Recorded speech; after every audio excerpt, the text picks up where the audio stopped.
Um dado muito importante para você poder analisar a população é o chamado IDH, Índice de Desenvolvimento Humano.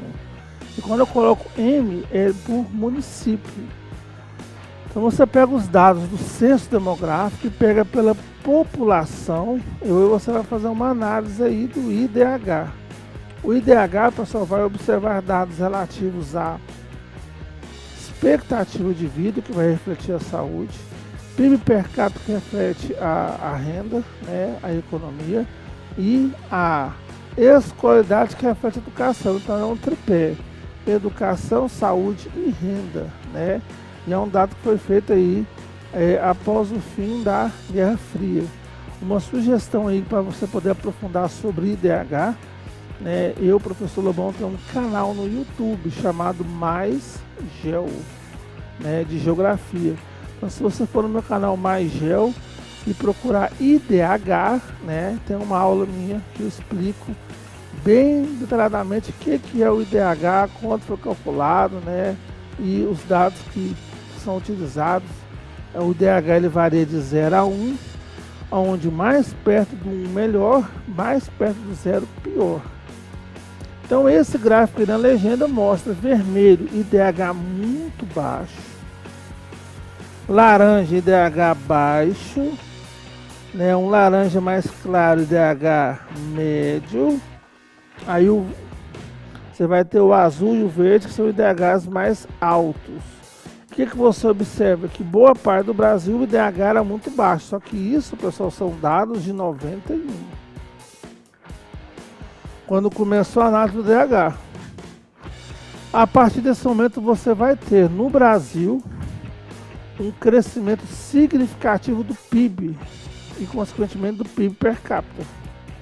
Você vai ter um avanço muito grande na educação, pelo menos no papel, na quantidade de pessoas com diploma, né, na faculdade, né. O nível de qualidade da educação não, às vezes não é falseado, né. E um aumento da expectativa de vida, isso não só no Brasil, no mundo todo. Então isso fez com que esse gráfico em formato de mapa ele mudasse bastante, né? Então em 91 estava assim, no ano 2000 houve então uma melhora aí na qualidade, onde você vai ter um avanço do IDH baixo e do IDH médio no Brasil. E algumas áreas aí IDH alto e chega também até muito alto, né? Isso no ano 2000. No censo de 2010, aí um avanço ainda maior, né? Então, reflete aí a melhoria na qualidade de vida. Algumas áreas até, né, no sul do Brasil, nas cidades mais avançadas de São Paulo, o Distrito Federal com IDH muito alto, acima de 0,8, né? Então houve uma melhoria aí, ó, de 1991 até 2010, né? Aumentou a escolaridade do Brasil, aumentou a qualidade, né? E a quantidade de pessoas, né, entrando na faculdade, aumentou o PIB do Brasil e consequentemente o PIB per capita, porque ele foi num ritmo maior, cresceu a população. Infelizmente esse PIB per capita não mostra a desigualdade, né? Porque o bolo do Brasil cresce, mas não divide para poucas pessoas, né? Aumentou a expectativa de vida, então tudo isso fez com que houvesse uma mudança aí no IDHM, né? Se você colocar Atlas, IDHM, IBGE, você vai ver uma análise completa de todos os municípios do Brasil, todos, comparando dados bem aprofundados, né, sobre diversos indicadores sociais. É um retrato assim muito importante do Brasil. 2020 está chegando, vai ter um outro censo, né? Inclusive até são muitas vagas para recenseador, para supervisor e tudo, né? Então 2020, quem tiver desempregado e quiser uma rendinha extra, vai ser muito fácil passar no concurso do IBGE, porque vai ter muita vaga. Infelizmente vai ser um concurso temporário, né? Porque é só para o censo, onde você vai fazer outras análises aí e ver novos dados sobre o Brasil. Então aqui agora vamos ver, né, a questão da desigualdade, né? Então você tem a cidade de São Caetano do Sul, no estado de São Paulo, no ABCD paulista, né? É aquela região que tá Santo André, São Bernardo do Campo, São Caetano do Sul e Diadema, aonde tem o melhor IDH do país. IDH de 0,862. IDH muito alto, né? Tem aí no mapa, né, a localização de São Caetano do Sul, no estado de São Paulo. Então, IDH aí comparado de países desenvolvidos. Porém, você tem, né, no Pará, em Melgaço, ali no norte do Pará, o pior IDH, que é 0,418. Quer dizer, então, é um IDH muito baixo, né? Você percebe que o IDH, olha os gráficos aqui, ó. Quando você vai sair do litoral indo para o norte e nordeste, ele é pior, ó. Então ele é melhor na região sudeste, sul, no litoral, e que você vai indo para o interior, ele vai ficando pior. Aí tem essa distorção aí de Melgaço, o IDH 0,418, muito ruim, né? E o maior incremento foi município de Mateiros, no Tocantins, 0,326. Incremento é diferença entre uma medição e outra. Então, de 2000 para 2010, o município de Mateiros foi o que mais cresceu no IDH, o que mais evoluiu, o que mais avançou nesse período. Na região norte, melhor IDH, Palmas, no Tocantins. Pior IDH, Melgaço, né, que é o pior do Brasil. E o incremento, né, Mateiros também lá na região norte. Na região nordeste, melhor IDH, Fernando de Noronha, que é um arquipélago, né, faz parte do Pernambuco. Pior IDH, Fernando também, só que é Falcão no Maranhão, muito baixo. E Aroeiras do Itaim, no Piauí, foi que teve o maior incremento, maior variação entre uma medição e outra. Na região centro-oeste, melhor IDH, Brasília, 0,824. Pior, Japorã, Mato Grosso do Sul. Maior incremento, Novo Santo Antônio, 0,280. Na região sudeste, melhor IDH, que é o melhor do Brasil, São Caetano do Sul. Pior, São José das Missões. E o incremento, São João do Pacuí. E para fechar na região sul, melhor IDH, Florianópolis, 0,847. Pior, Doutor Ulisses, no Paraná. E o maior incremento, Chapada do Lajeado. Aí aqui mostra, né, a pior longevidade, a melhor IDH da educação, a melhor IDH da longevidade, né, fazendo nenhuma relação. Lembrando que o IDH observa longevidade, educação e PIB, renda, né? Então mostra como o nosso país é muito desigual. Mas olha só a evolução do IDH no Brasil. Você tem 80, 85, 90, 95, 2000, 2005, 2010, 2011, 2012, né? Mostrando a evolução. Você salta de 1980 de 62 anos e vai para 73 em 2012. Então você tem aí um crescimento muito grande da expectativa de vida. Aí quando eu falei da pirâmide etária, né, você vê que ela muda o formato de uma pirâmide para um botijão de gás. Anos esperados de estudo, 9,9 anos. A média já está em 14 anos. Mas então houve uma melhoria aí, ó. Escolaridade de anos, né? Então era uma expectativa, o outro era constatação de 2,6 para 7,2. Houve aí uma estabilidade, né? A renda nacional bruta per capita de 7 mil para 10 mil. É lógico que você pega a renda e divide pela população, você vai dar um valor. Porém, a desigualdade faz com que uma casta, né, uma pequena parte, tenha quase toda a renda e o resto fique à mercê, né? Tem dados aí da Oxfam, né, uma ONG britânica que todo começo de ano mostra a desigualdade, que fala que tem 5 famílias no Brasil que tem mais da metade da renda do país, né? Então mostra essa desigualdade muito grande. E o DH do Brasil ele vai de 0,522 até 0,730, né? Então houve aí um aumento aí, nós estamos em DH alto para muito alto, né? Então você tem essa análise aí, ó. Em unidade de federação, os estados e o DF, né? O maior IDH, o maior estado, né? A unidade que tem maior IDH é o Distrito Federal, que é a única unidade de federação que tem um IDH muito alto. Então, lá Brasília, as cidades ao entorno, né? A renda, o dinheiro come solto lá. É lógico que lá também tem uma grande concentração. Depois São Paulo, depois Santa Catarina, que tem alto IDH. O DF também possui maior IDH de renda, maior IDH de educação e maior IDH de longevidade, né? Então, você vai até querer fazer o concurso para o DF, a condição de vida lá é melhor, né? É mais avançado. Aliás, o DF é a única unidade da federação que a mulher recebe mais do que o homem em média. No Brasil todo, o homem recebe mais do que a mulher fazendo o mesmo serviço. O DF não, por quê?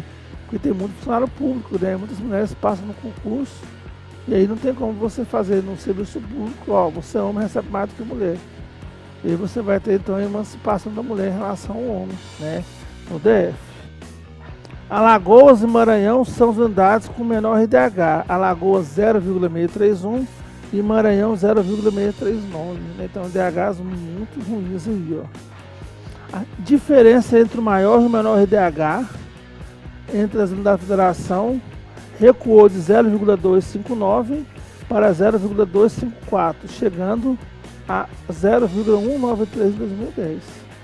Então isso mostra que a desigualdade regional no Brasil tem diminuído. Ela é muito grande ainda, mas tem diminuído, né? E aí isso é uma coisa boa, porque você dá o maior equilíbrio aí, né? Uma maior organização no país. Evolução do IDHM. Primeira coisa, o que é IDHM?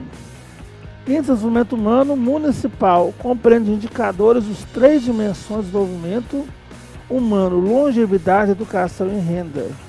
O IDH vale de 0 a 1, sendo mais perto do 0 ruim, mais perto do 1 melhor, né?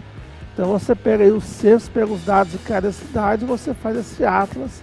Depois o que é que vocês entram, coloca aí Atlas IDHM BGE, que você vai achar um site onde você acha de qualquer cidade do país aí os dados comparativos entre esses 3 censos aí, que é 91, 2000 e 2010. Então 91 amarelo, 2000 o azul e o verde 2010. O que você percebe? O IDHM ele aumentou no Brasil. Aumentou na educação, aumentou na renda, aumentou na longevidade. O que eu quero que vocês observem aqui, que já foi questão já de prova de concurso, tá?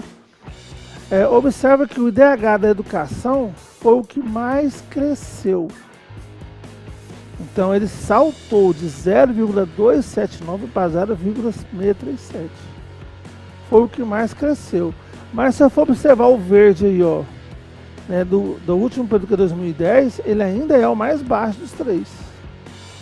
Quer dizer, foi ao mesmo tempo que mais avançou e o mais baixo dos 3, o que mostra que há ainda muito que melhorar.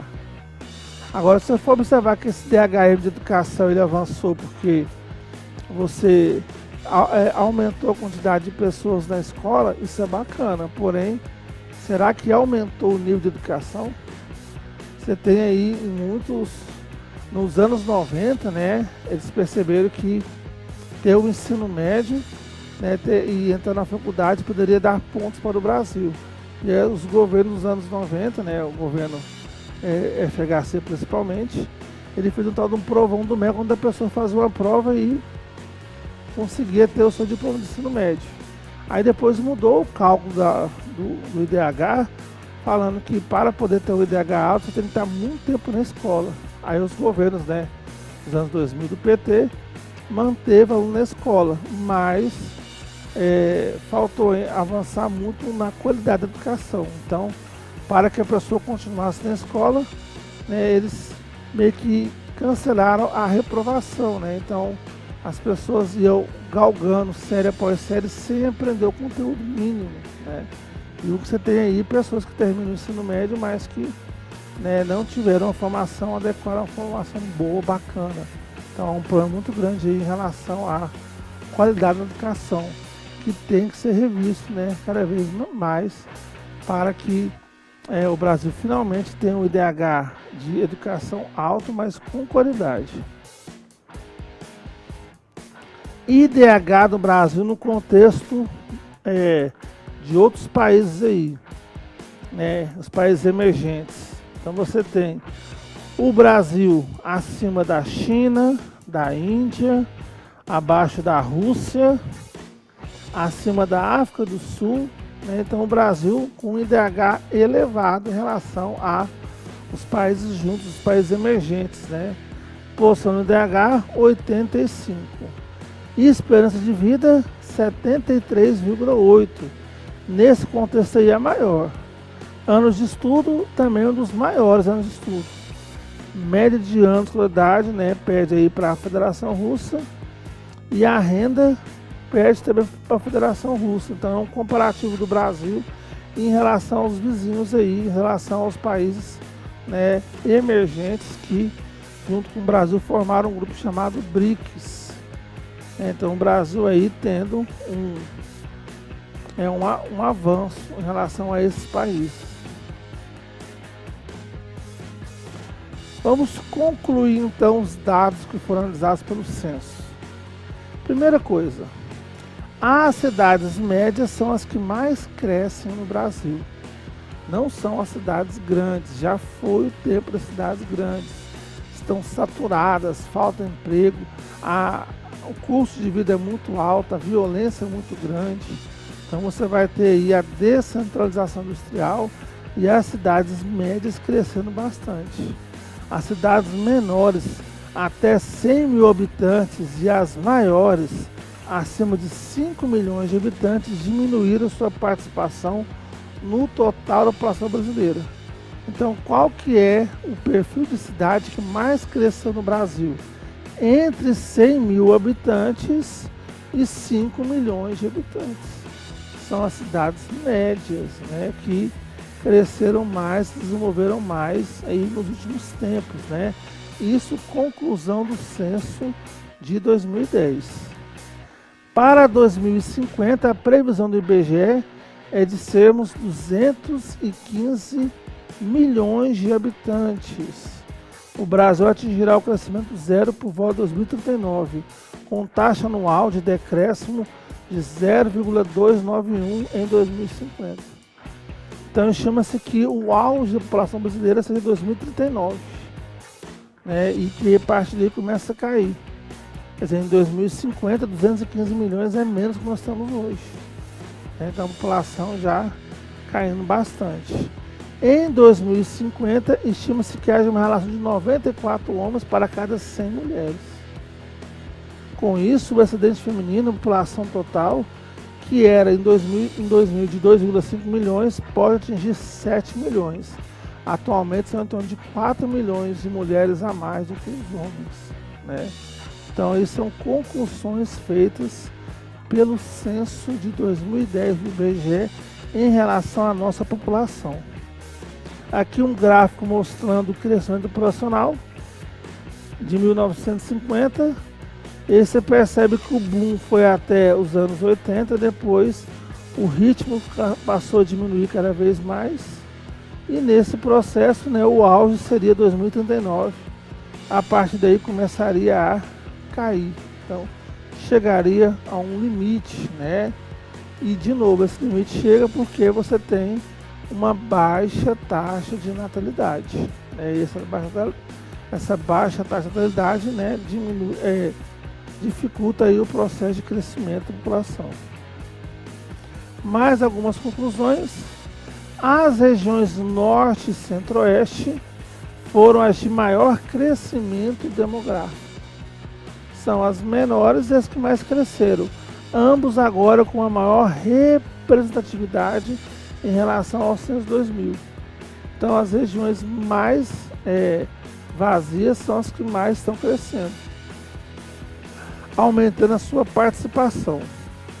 O Brasil está entre os países mais urbanizados do mundo, com 84% da população vivendo em cidades, situação que constata a continuidade do êxodo rural, mesmo que no ritmo inferior das décadas anteriores. Então, a população cada vez maior urbana no Brasil. A diminuição do número médio de habitantes por domicílios, agora em 3,3 pessoas por residência, reflete duas situações. Primeiro, famílias tendo cada vez menos filhos, tendo 1, 2 filhos no máximo. Outra, aumentou a quantidade de pessoas que moram sozinhas. Com o aumento da qualidade de vida, a expectativa de vida no brasileiro ultrapassará 80 anos em 2050, estando em 81,29 anos. E mais uma vez isso sendo importante para a mudança na Previdência Social. Até 25 anos atrás éramos considerados um país jovem. Hoje estamos no nível intermediário e daqui aos próximos 30 anos seremos população envelhecida. Então há uma mudança aí na estrutura da população do Brasil.